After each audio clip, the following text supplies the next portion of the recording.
ए सैया जी कहल मानी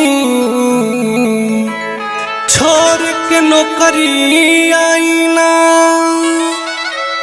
नदी बिरह के बढ़िया बा आके तनिक नहाइना बचल खुचल उमर तवनो नौकरी में बिताइना ऐसे ज्यादा सैया जी घर ही बिलाता आके सहेज ली देर जन लगाइना। एगो औरत अपना पति से कहतरी फोन पर कि सैया जी रउआ जल्दी बाहरा से नौकरी छोड़ के आ जाई ना तो हैरा और सब धन बिलाइल चल जाता।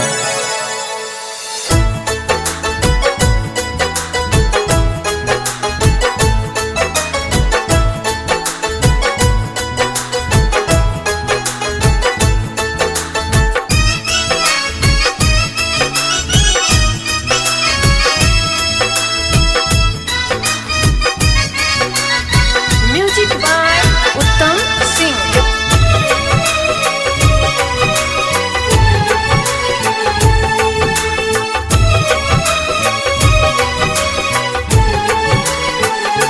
छोड़ के आजा घरे छोड़ के आजा घरे दिल्ली के नौकरी राजा हो तनिको मजा नइखे।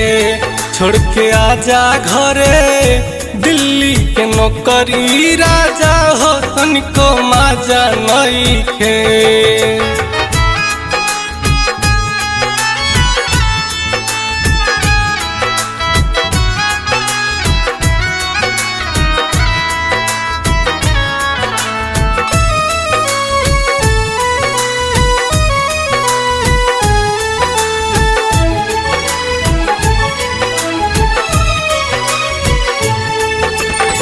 शोषण बढ़ेर पैसा नइखे ठेकेदारी में बाट महंगाई का तू करबला चारी में। शोषण बढ़ेर पैसा नइखे ठेकेदारी में बाट महंगाई का तू करबला चारी में। देहिया सूख जाई देहिया सूख जाई बाज नहीं बाजा राजा हो तनिको मजा नइखे। छोड़ के आजा घरे दिल्ली के नौकरी राजा हो तनिको मजा नइखे।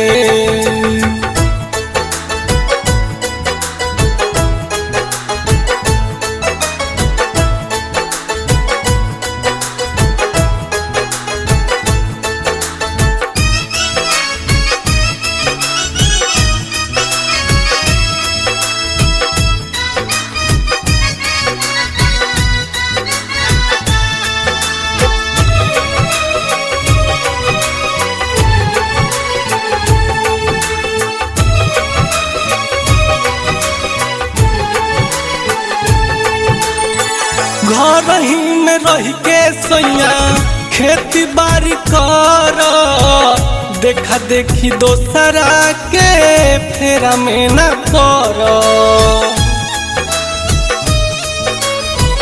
घर ही में रह के सैया खेती बाड़ी कर देखा देखी दोसरा के फेरा में न पड़।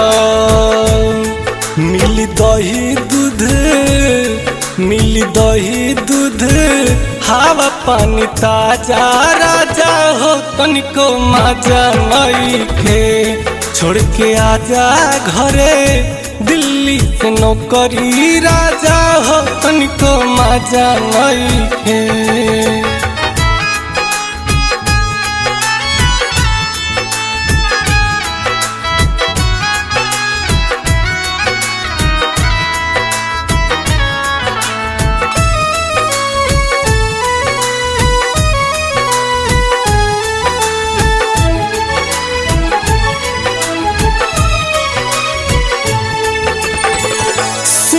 मुकेश काहे बात तू न मानेला, दिल्ली वाली सवतिन के काहे बेसी जानेला। टाइगर राजेश सुना बात तू न मानेला, दिल्ली वाली सवतिन के काहे बेसी जानेला। मान मानी करब भगवत साजा राजा हो तनिको माजा नइखे, छोड़ के आजा घरे दिल्ली के नौकरी राजा हो तनिको माजा नइखे, छोड़ के आजा घरे दिल्ली के नौकरी राजा हो तनिको माजा नइखे।